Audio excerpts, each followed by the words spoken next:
Season 1 of our realistic Crystal Palace career mode featuring ChatGPT didn't exactly go to plan, to say the least. Heading into the season, we had high hopes of a top 10 finish as well as making the final 8 of both of our domestic cup competitions, but we finished in a disappointing 14th in the Premier League, and we played a combined 3 games in the FA Cup and the Carabao Cup, being knocked out in the 4th round and the 3rd round respectively. And although we finished the season relatively strong, our poor performances early on are going to have a ripple effect here as we enter Season 2. Thanks to the custom objectives we set ourselves last year, not only are we going to be forced to sell Eberechi Eze this summer, but we have to move on from Marc Guéhi and Jean-Philippe Mateta as well. So our club captain and stalwart at the back, Marc Guéhi, joins Newcastle United. It's a move that was heavily rumoured in the summer just gone in real life, and Guéhi does finally get his big money transfer. Eberechi Eze, another player who was heavily rumoured with a move away from Selhurst Park in the summer, has joined Manchester United, while Jean-Philippe Mateta is going to add to Brighton's firepower up front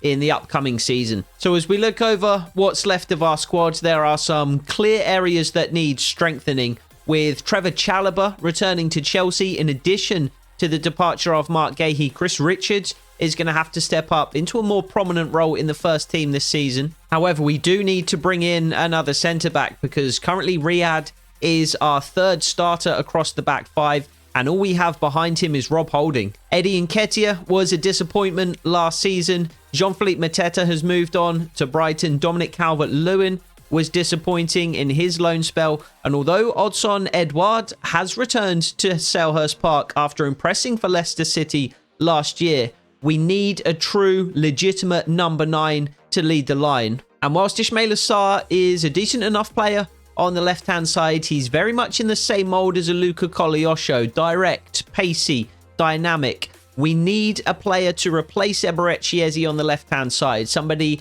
a little bit more technical, a little bit more creative. And beyond that, we need to add some depth to the side as well. Matt Turner returned to Nottingham Forest after his loan spell, so Goodman is the only backup goalkeeper we have at the moment.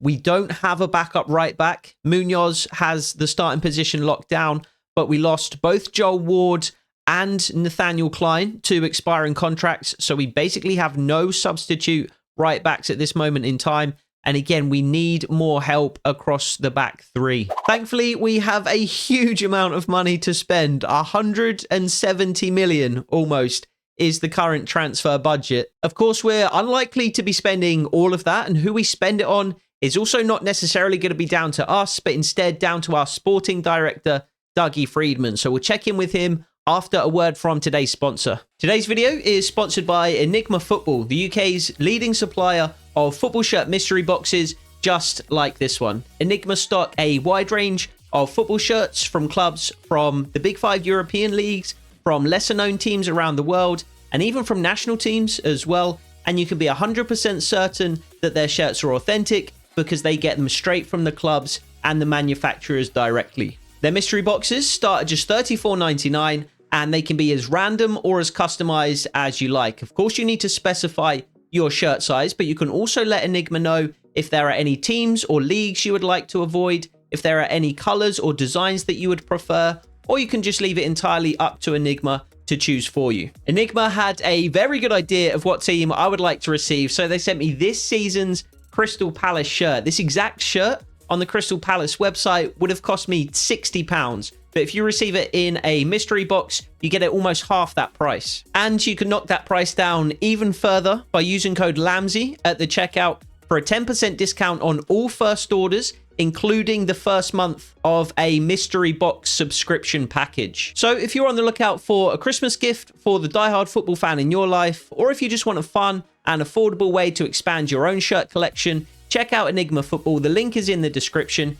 and be sure to use code LAMSY at the checkout for 10% off your first order. Shout out to Enigma Football for sponsoring. Now let's get back to the video. So we do have the Crystal Palace shirt ready to go here for Season 2. Shout out to Enigma Football again for sponsoring, but let's find out who's going to be wearing this shirt this season. The way we're going to be doing transfers this window is I've essentially created a shopping list. I've put together 5 players at each of those positions of need, and I'm going to hand those lists of players to Dougie Freedman, and he's going to have to pick and choose within the budget that we're set for this year which players he's going to be bringing in for us. So in terms of backup goalkeepers, we're looking for experience just to play behind Dean Henderson, but give our youngsters some room to grow. So we've got Strakosha, Daniel Backman, Danny Ward, Jason Steele, and Fabian Bredlow on our shortlist. We do need a young right back, preferably a wing back. So we've got Jed Spence, a young player that looked really good at Middlesbrough at Forest, but his career has kind of hit a dead end at Tottenham. We've got Joshua Vanyaman, we've got Milan Van Uwijk from Coventry, Elias Gellert, and Trey Hume from Championship Sunderland. In terms of centre-backs, we've got two different categories, really. We've got first-team centre-backs. Trevor Chalobah would, of course, be top of my list. He played for us last season. He played very well. I'd like to bring him back and add a bit of continuity to our back line. We've got also Usman Diamandi. We've got Josip Sutalo, we have got Ladislav Krejci, and we've got Philip Lynott. However, we do also have a handful of young centre-backs as well. We need a lot of depth at that position. So we're going to need a first-team player and somebody young that we can groom behind the likes of Maxence Lacroix, Chris Richards. So we've got Aurelien Amenda, we've got Andrew Mabamidele from Nottingham Forest, who were relegated down to the Championship this year. We've got Bekir Omaradcic, we've got Matty Smets, and we have got Christopher Wu. On the left-hand side, as an Eberechi Eze replacement, we have got Evander from the Portland Timbers. We could bring him over from the MLS. We have got Giannis Konstantelius, who looks to be a really exciting young Greek prospect. We have got Morgan Gibbs-White, again from relegated Nottingham Forest, an 81 overall. Too good for the Championship, lots of play styles. We have got Chanuzun, who would be a bit of a younger option. And we have got Justin Kluivert from Bournemouth as well. And in terms of strikers, we need a true, legitimate, out-and-out number 9. So we've got guys like Tammy Abraham, we've got Lucas and Metcha, but we've got a couple of younger players on the shortlist as well. Rafiu Durasinmi is kind of like Giannis Konstantelius, a young prospect from kind of a lesser-known team who could really grow and be something special. We've got Evan Gessan from Nice, and then we have got Emmanuel Emega. However, before Dougie Freedman can make any of these transfer decisions, he does, of course, need to know the budget that he'll be working with. So before we drop by his office, we're going to need to drop in and see the owner and CEO, Steve Parish. So a reasonable transfer budget, outgoings for Crystal Palace would probably be about 50 million. We've made about 100 million from the sales of those 3 players though. And Steve Parish says that he's willing to invest a massive 70 million of that back into the squad, taking our total budget up to 120 million for this season. And whilst that is, of course, music to my ears, I assume there's going to be a catch. Investing so heavily in the squad is likely to come with some increased expectations, particularly after the disappointing season we had last year. So we'll nail down our objectives and expectations shortly, but for now, I just want to focus on bringing in some new talent. So I've tried my best to give Freedman a variety of players at each position with a range of ages, a range of valuations, a range of overalls and potentials. And Freedman has decided that the 6 players we should pursue are Jason Steele, Josip Sutalo, Sulemala Koulibaly, who was a late addition, Milan Van Uwijk, Giannis Konstantelius, and then Lucas and Metcha. And I'd be happy enough with each of those additions, but I do think it's important that we bring Trevor Chalobah back since he was on loan here last season. He had a very good season, and with the departure of Mark Gahey, I think we need some consistency across the back line. You guys also seem to agree in the comments as well. So Trevor Chalobah does return to Selhurst Park for a second consecutive season. He spent the year here on loan last year and had a really good season alongside Mark Gahey and Maxence Lacroix at the back. And we're going to be asking him to step up into an even more prominent role with, of course, the departure of Mark Gahey to Newcastle in the summer. It's a big deal, 80,000 a week for 4 years, but he's going to be a crucial first-team player, and he's going to be really one of the leaders of the squad at this stage. And following close behind is Sulemala Koulibaly. He won't play quite as big a role as Trevor Chalobah this year, but he's a player very much in the mold of a Trevor Chalobah. So we're going to be asking the senior player to kind of groom, to develop, to mentor the youngster this season, and he'll certainly get his opportunities to play without doubt, to grow, to develop, to become potentially a centre-back of the future. Milan van Uwijk is the next through the door, a pacey young right-back who again will be looking to develop behind Daniel Munoz. We did have to pivot away from Jason Steele since Brighton are rivals and wouldn't accept any offers, so Thomas Strakosha arrives. But by far the player I'm most excited about is Giannis Konstantelius, a young, dynamic Greek prospect. He is only a 77 overall at the moment, and he did cost us £22 million. And there were higher overall options available to us, but I think the potential that this guy has is incredible. He has 4 really useful play styles: incisive pass, technical, flair, first touch. He's got good pace about him. He's got 4-star skill moves, 4-star weak foot. We're going to start him on the left-hand side. He's going to be on inside forward roaming, and he's going to be able to, firstly, play those long diagonal balls out to the likes of Luka Kolyosho and Ismail Assar, but then also, like Eberechi Eze, cause some disruption and create some danger around the opponent's penalty area. So we have spent about 75 million so far on those 5 players. We are yet to get a striker through the door. Dougie Friedman's recommendation was Lucas Mecha, who looks decent enough in game. He's 26 years old, 78 overall, couple of playstyles, some decent attributes, and still some room to grow. However, looking into his recent history in real life, he's really struggled with injuries the last couple seasons. He played, I think, 4 games last year, 18 games the year before. I think he's played 50-something games the last 3 seasons combined. And with striker being by far the biggest need that we have in the side, especially now that we've got those other 5 transfers over the line, I think it might be wise to try and convince Dougie to go another direction.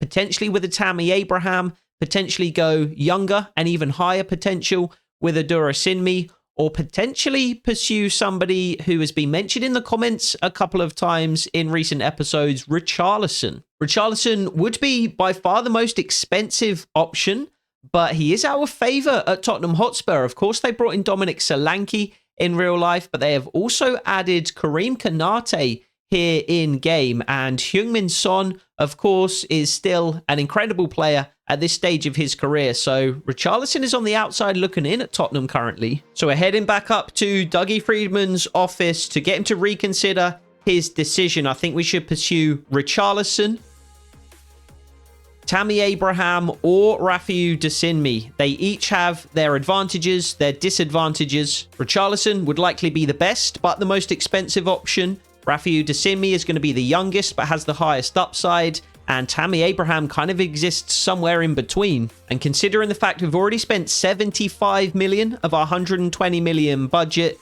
Dougie Friedman wants to go with Tammy Abraham. So I was very intrigued by the prospect of Richarlison joining us at Selhurst Park, but it is Tammy Abraham who makes his way through the doors. Abraham did play for Champions League winners AC Milan last season, but was out of favour at the club, didn't play any games in the Champions League whatsoever. So we bring him in for 20 million. He's going to lead the line. He's going to be our true, legitimate starting number 9. And hopefully he's going to be able to lead us onto the next level. So the team is looking much improved, not just in the starting 11, but on the bench as well. But for now, we have 4 big games in the opening month of Season 2 to focus on, starting with a trip to the Tottenham Hotspur Stadium. That will be our featured game of the episode. I'll show you highlights of our trip to Old Trafford as we take on Manchester United to end the episode, and then we'll be quick simming games against Leeds United and against Wrexham in the Carabao Cup in between. So it feels like something of a new era, a fresh start at Crystal Palace here in Season 2. No more Eberechi Eze, no more Mark Gahey, no more, of course, Michael Elise, who left last year.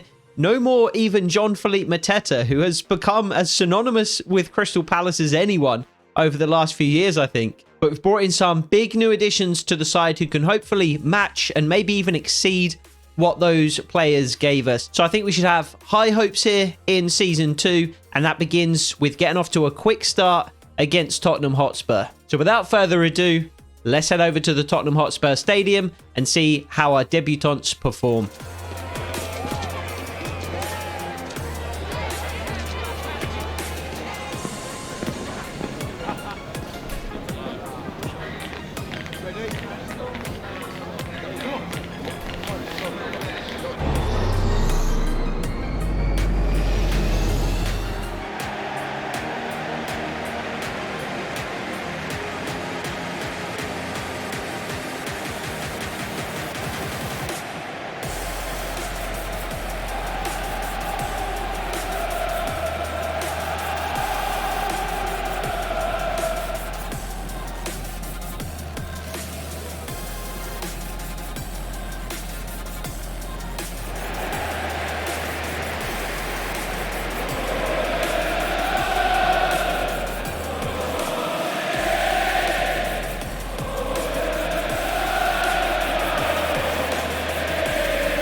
So we have a fresh start here in Season 2. It's a shame we couldn't get things kick-started in front of the home fans at Selhurst Park. But not too far to travel. Just down to the Tottenham Hotspur Stadium, where Tottenham are looking to get off to a quick start. They do have Zambo and Gisa in midfield, which is an interesting addition. And they have Karim Konate up front. Richarlison is on the bench. James Maddison trying to wriggle free from Adam Wharton, who does well just to keep him under wraps. Constantelius, our first look at the youngster, who is surely fouled there, and the referee does blow his whistle. Very excited by Constantelius. We could have gone a different direction at left wing. That's such a poor pass. Morgan Gibbs-White, of course, was on our radar. Would have been significantly more expensive than Constantelius, given his much, much higher overall. And it does seem like we've got worse. And I mean, when you lose your 3 best players, it's going to be difficult to improve your squad on the balance of things over the course of a transfer window. So we have got worse here into Season 2. Mark Gay, I believe, was an 82 overall. That's a big challenge. Roscoe Torres, who has to hook clear, doesn't quite manage to do so, but Dean Henderson then does.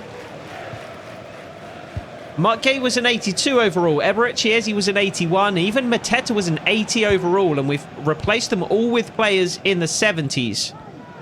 However, I've decided I'm not going to focus too heavily on overalls here in Season 2. Daichi Kamada. Luka Koleosho is onside, and Tammy Abraham is up in support. Van de Ven, we know, is pacey. Tammy Abraham in space in the box, though, and puts it wide. An excellent chance for Tammy Abraham to find the back of the net for the first time in a Crystal Palace shirt. Just, what, 10 minutes into the game? Even less than that. We have seen already, though, that we've picked up exactly where we left off at the end of Season 1. We really refined this tactical system over the second half of Season 1, and we are carrying that forward here into Season 2.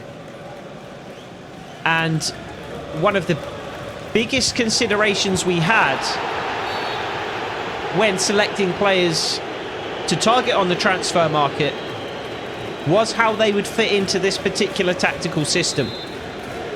That's why I'm so excited for Constantelius. That's why I do think Tammy Abraham is going to be a good addition. Constantelius collects. How is he not fouled there?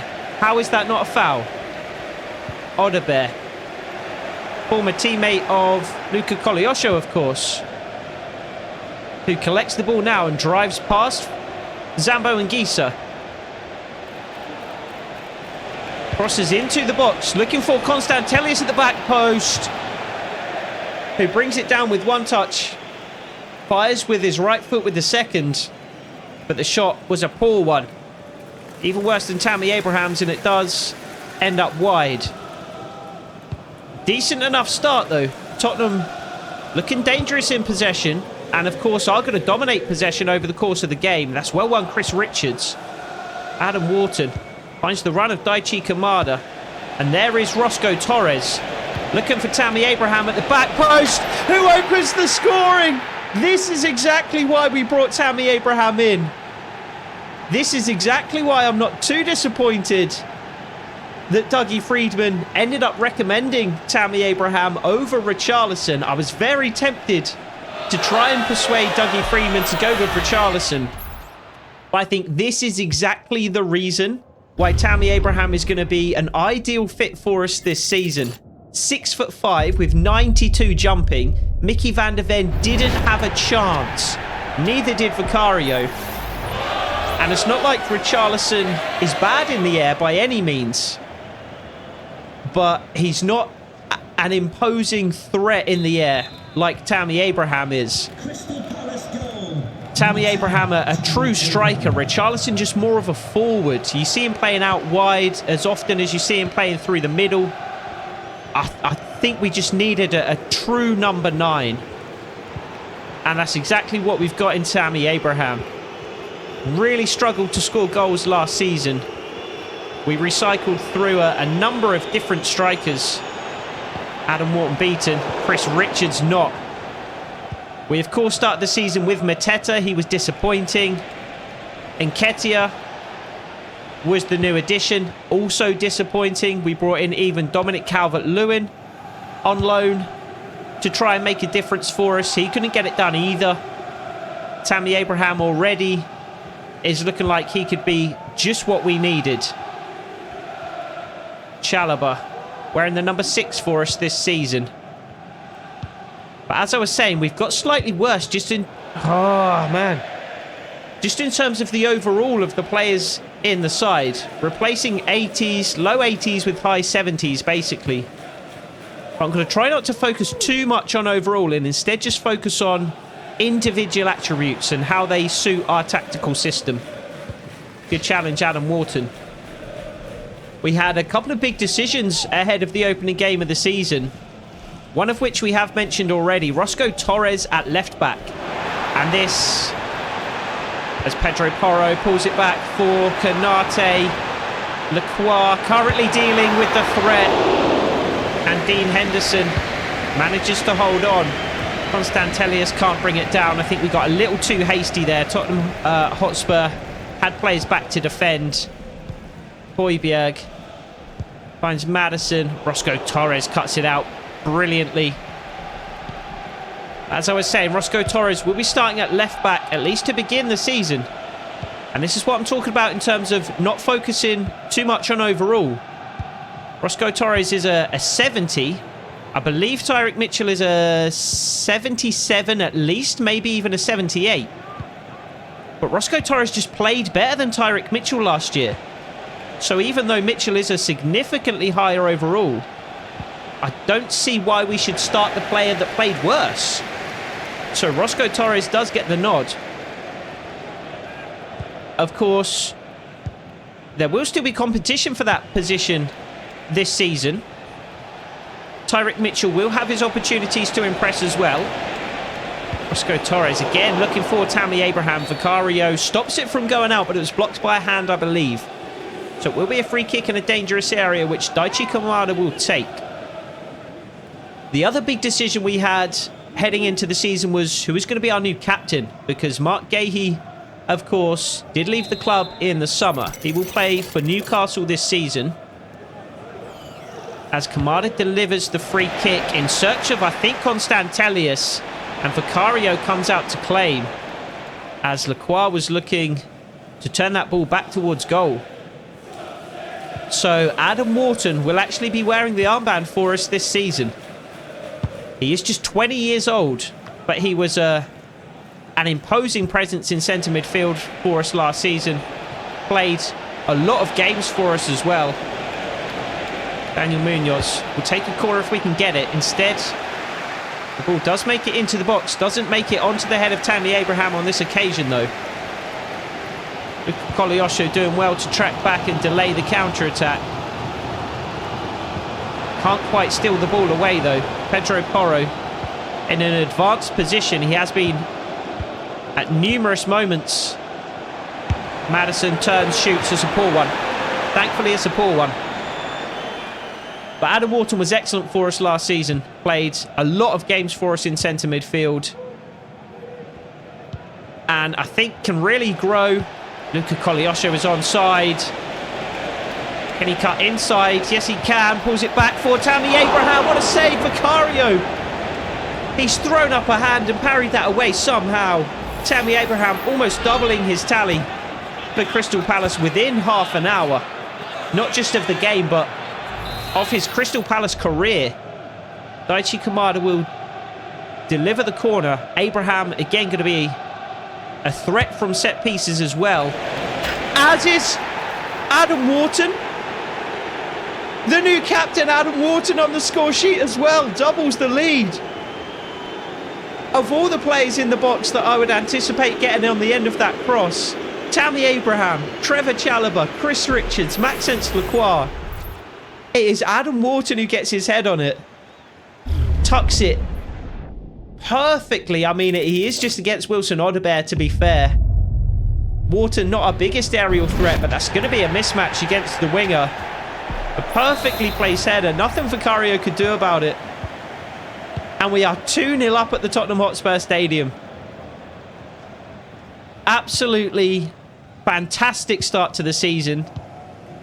Tottenham have been dominant in possession, but we've defended incredibly well.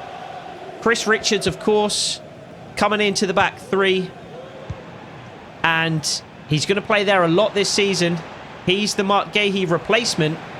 Replaced him kind of internally rather than bringing in a new signing. And this is a really nice move from Tottenham Hotspur Stadium. Chris Richards hooks clear. And it is going to be a Tottenham corner.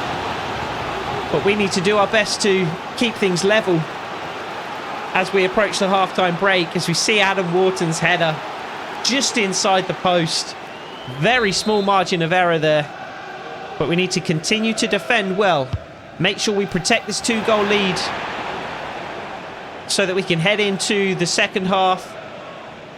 Oh, that's poor from Koleosho. We need to break forward quicker than that, especially with Mickey van der Ven coming back. Munoz can't win it. Kamada, Højbjerg. Maddison finds Zambo and Gieser, and we've left Maddison on the edge of the box. Thankfully, it's a poor effort. And Dean Henderson claims comfortably. Chalobah. Chris Richards, who, as we were saying, is going to play a much more prominent role this season. That's such a poor pass from Roscoe Torres. However, I do believe in Chris Richards. I think he's going to be able to make the step up and fill in for Mark Gahey. I'm not anticipating him being as good as Mark Gahey, but if he could just be close, then I think we're going to be just fine defensively. Konate, can he get the shot away? Yes, he can. It's straight at Dean Henderson. I was just too wary of putting in the challenge there.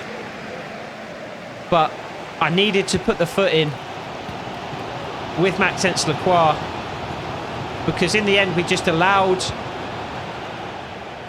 Konate to get the shot away. Koleosho tries to turn back on himself, goes out for a Crystal Palace throw-in, and Konate is going to come off. Dominic Solanke to come on to replace him, so I'm guessing Konate is injured. So we see fewer than 45 minutes from the new Tottenham signing. Koleosho, such a poor touch. Really, really poor touch. But just 2 minutes to go until half-time. We still have that 2-goal advantage. Kamada can't win it back. Solanke plays it off. Sergio Reguilon, who is back at Tottenham apparently. Maddison. Twisting, turning. Beating Daniel Munoz. Solanke just lays it back to Højbjerg. Tottenham really struggling to break us down. Solanke beats Lacroix though. Thankfully, Adam Wharton gets back to defend, and Chris Richards can hook clear. Doesn't fall for Luca Koleosho. But if we can pin Tottenham Hotspur back for the remaining seconds of this first half, then surely we have set ourselves up to get a result. A surprise result in the opening game of our Premier League season. 3 minutes of added time have all but elapsed. Great challenge, Daichi Kamada. And the referee's halftime whistle does go. So a 2-0 lead as boos sound around the Tottenham Hotspur Stadium. It's not like Tottenham have put in a terrible performance. They've been less than ruthless in the final third, but they've dominated possession. They've created a handful of opportunities. We've just hit them on a quick counter-attack, grabbed another goal from a set piece. And I think we look to do exactly the same as we head out for the second half at the Tottenham Hotspur Stadium. If we can just defend well, if we can absorb the Tottenham pressure, hit them on quick counter-attacks when the opportunities arise, potentially try and grab some set pieces when we do get into their final third. That's got to be a foul. That's simply got to be a foul. And it is. I actually would have preferred the advantage in the end. And we will just take it short with Maxence Lacroix. Trevor Chalobah finds Daniel Munoz on the right-hand side. And then Luca Koleosho. And we'll look for Tammy Abraham in the box if we can. We can't. Roscoe Torres at the back post, though. Daichi Kamada knocks it down in the direction of Tammy Abraham. But unfortunately, only in the direction of Tammy Abraham. Couldn't quite find him. Torres beaten. Lacroix gives Torres the time to get back, but he's failed to clear and is instead played the ball straight into the feet of Dominic Solanke. We've shown faith in Roscoe Torres by giving him the nod in the starting lineup ahead of Tyrick Mitchell, but he has been less than convincing so far, to say the least. And we may have to rethink that in upcoming games if this is going to be the way that Roscoe Torres plans to play this season. And that's just so poor. Adam Wharton giving the ball away this time. We're inviting pressure from Tottenham. And it's not like we need to invite the pressure. They're putting plenty on of their own accord. But we just keep giving them the ball in our final third. That's a good challenge, Chris Richards. And just clear the ball away. Luca Koleosho can't bring it down. It's another big header from the Tottenham defender. Adam Wharton wins that one, though. Luca Koleosho drives at Tottenham with that pace. He's got Roscoe Torres on one side, Constantelius inside. Roscoe Torres will just lift the ball into the Tottenham box, headed clear by a Tottenham defender once more. Wharton tries to lay it off to Daichi Kamada, but cut out by the Tottenham defender before the ball could reach its destination. Torres beaten again. Kulusevski now driving at Lacroix, who does really well to win the ball back. And again, we just hand the ball to Tottenham in our final third. Really poor from Lacroix. It's Maddison. I thought that was going to be the first Tottenham goal of the game. Maddison curling it towards the far corner. Was certain I was going to see the net ripple. Thankfully, it doesn't. Thankfully, it flashes wide of Dean Henderson's post. And we maintain that 2-goal advantage. Wharton to Lacroix. Wharton once more. Constantelius. Again with Roscoe Torres outside him. And again we'll search for Tammy Abraham in the box. Again it's headed clear by Tottenham. I don't want to focus too much on balls into Tammy Abraham. The temptation, as it has been so far in the game, has been to find Roscoe Torres on those overlapping runs and cross the ball in. It's actually going to be a yellow card for Højbjerg, but it is going to be a Tottenham free kick. So the yellow card was for something prior. Space opening up for Porro. Blocked by Lacroix, thankfully. Nicely worked by Tottenham, though. Solanke gets the shot away. Parried over by Dean Henderson. Tottenham continuing to pile on the pressure in the second half. Odobert to leave the field. Solomon on to replace him. Odobert been fairly quiet in the game so far. No changes yet for Oliver Glasner. That will likely change relatively soon, though. Straight at Dean Henderson, thankfully. Can we find Koleosho on the right-hand side? Yes, we can. Koleosho, a perfect touch. Brings it down into his path. Reguilon all over him. Koleosho finds Tammy Abraham and doesn't quite. The pass just behind him. I thought he threaded the needle perfectly there, but Abraham just couldn't quite adjust his body position to reach out that leg and bring in the pass.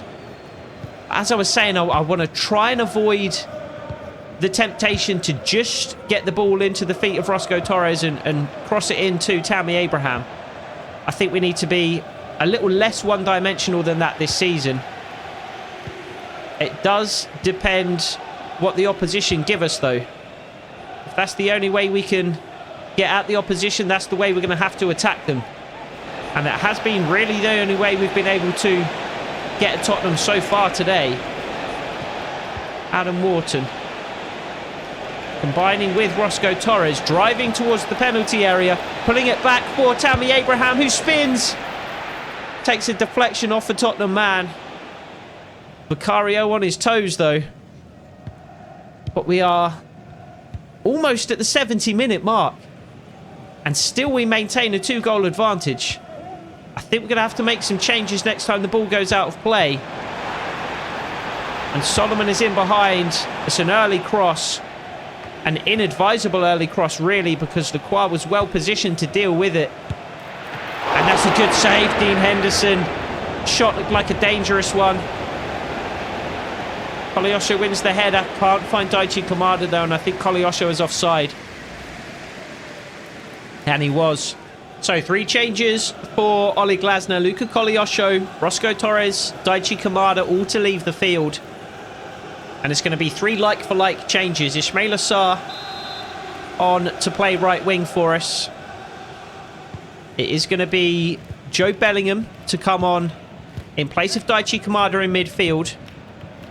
And then Tyrick Mitchell is on to replace Roscoe Torres at left-back. Torres did get the nod to start the game and is inarguably it's a Tottenham free kick in a dangerous area too, and it's James Maddison standing over it. This could be 2-1. Thankfully blocked by the wall. We need to get out to Maddison though. Lacroix manages to do that, forces him out to the left-hand side where Tammy Abraham is lying in wait. That really could have been 2-1. We had to time the jump with the wall perfectly there, because Maddison easily could have picked out that top corner. Maddison finds Solanke, who gets his shot away, and it's parried away once more by Dean Henderson, who's been excellent in goal. He had several recommendations in the comments for player of the season for us. That ultimately ended up going to Kamada, but Henderson was certainly in with a shout of winning Manager's Player of the Year as well as Fans Player of the Year. Had a really good season. I know he's being criticised relatively heavily at Crystal Palace in real life at the moment, but he's been excellent for us. Richards finds Chalobah, Bellingham and Lacroix, and Tyrick Mitchell on the left-hand side. Roscoe Torres undoubtedly the better of our 2 options at left-back going forward, although Tyrick Mitchell has found Tammy Abraham on this occasion. The ball can't quite fall to him. But Tyrick Mitchell is our better option defensively. Roscoe Torres is the attacking wing-back. Tyrick Mitchell is more of a true full-back, really, to be honest. I kind of see him as a left-footed Wan-Bissaka. And I kind of see the Roscoe Torres, Tyrick Mitchell debate kind of in a similar vein to the Wan-Bissaka, Diogo Dalot debate. And it is 2-1. Richards comes across, can't quite get the block in. Dominic Solanke finds the back of the net. And Tottenham are within touching distance of a point. Is that Tyrick Mitchell on the left-hand side? I mean, he's occupied. Lacroix nowhere to be seen. Chris Richards has to come across. Almost blocks the shot from Solanke. Doesn't quite manage to do so. And we have 10 minutes to hang on to a 1-goal lead here at the Tottenham Hotspur Stadium. Tyrick Mitchell driving forward, beating 1, beating 2. Finding Ismail Assar at the back post, who finds Bellingham, who hits the side net. Really good counter-attack. Can't find the back of the net, though, and there are going to be 2 more changes for Oli Glasner and Crystal Palace. Tammy Abraham, the debut man with the debut goal, makes way for Odsonne Edouard, who had a very good year at Leicester last season. Scored, I think, 10 goals. I think it was something like 10 goals and 8 assists, maybe, for Edouard at Leicester.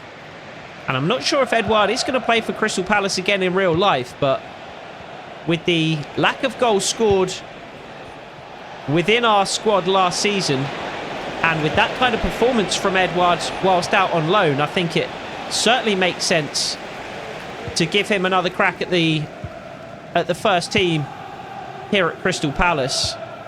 I really don't see how anyone but Tammy Abraham is going to be the kind of consensus true starter up front for us, but Eddie Nketiah's place in the side is certainly up for grabs, and Edouard could be the first off the bench if he continues to play the way that he did last season.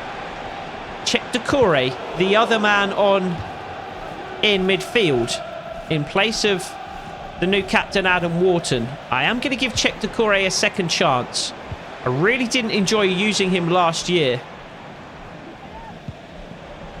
He felt slow, he felt clumsy, he didn't really feel like he was good at almost anything. Headed clear by Chris Richards and poked clear by Joe Bellingham as well.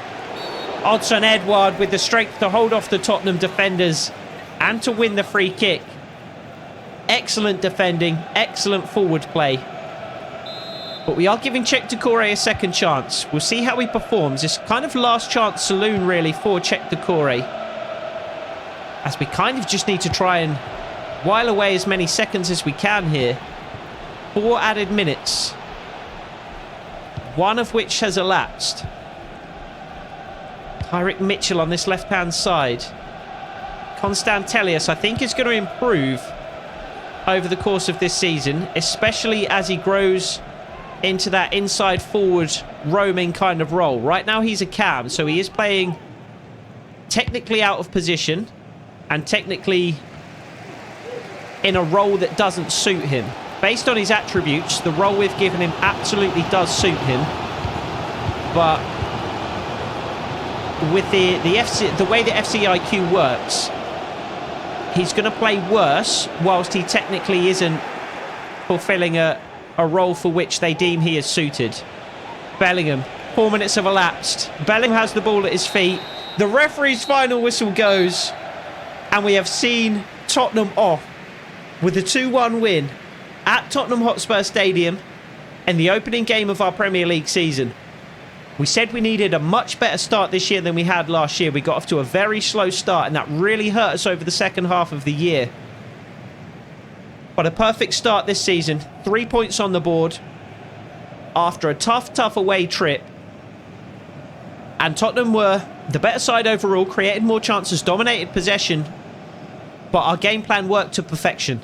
So I really don't think we could have asked for anything more from that game. We defended well. There are a couple of shaky moments, a couple of opportunities that we afforded Tottenham that perhaps we shouldn't have, but for the most part, a very good defensive performance, and we broke forward quickly in a direct, aggressive fashion when we won the ball back. Created opportunities at the other end, a limited number of opportunities, but good opportunities nonetheless. Tammy Abraham grabbed a goal on his debut. We came away with 3 points. What more could we have asked for? And we have to look to continue that momentum in our home opener as we take on Leeds United at Selhurst Park. Tyrick Mitchell, Ismaila Sarr come into the side for this one, ahead of Roscoe Torres and ahead of Luka Koleosho, and it is 3 more points on the board. Not only that, but it's another goal for Tammy Abraham. Leeds actually opened the scoring in the 26th minute, but Daichi Kamada equalises before half-time, and then Tammy Abraham, 76 minutes into the game, grabs the winner. What a start he's had. And although we're only taking on Wrexham in our next game, the first of our Carabao Cup campaign, we do have to start our strongest 11 because Steve Parish was so disappointed with our performance in the competition last season. We do thankfully come away with a win this time though, and it's another goal for Tammy Abraham. Ismaila Sarr opening the scoring this time just 2 minutes into the game. Lee equalises for Wrexham, but Tammy Abraham and again Adam Wharton, the two who scored against Tottenham Hotspur, put the game beyond doubt. Which brings us to our 4th game of the episode as we take on Manchester United at Old Trafford with a chance to make it the first perfect episode of the series. And unfortunately, within the very first minute of the game, we knew what kind of a game it was going to be because this perfectly timed challenge from Daniel Munoz was deemed not only a foul but a red card by the referee. However, our nightmare start to the game quickly turned into the stuff of dreams as Adam Wharton, after a recycled corner, picked out Tammy Abraham in the box, who of course nodded at home to make it 1-0 Palace. And with the man advantage, United did of course dominate the game, but we had our fair share of opportunities. How many times did we see Daichi Kamada do this from the edge of the box last season? And ultimately, it would take a wonder strike from Kobe Mainu to level the scoring in the second half, lobbing the ball over the sprawling Dean Henderson and in off the underside of the bar. And Memphis Depay looked at that and said, anything you can do, I can do better. Dean Henderson again caught off his line. Memphis Depay this time finding the top corner. So disappointing to come away with nothing to show for our efforts, but it took two almost identical absolute wonder strikes for Manchester United to come away with all 3 points.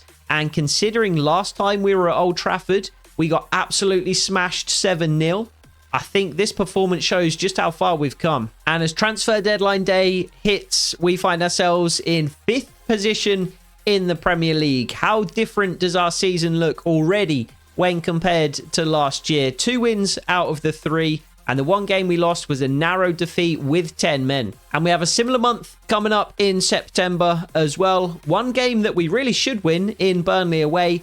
Couple of difficult Premier League fixtures in Newcastle and Arsenal. Thankfully, they are both at home at Selhurst Park.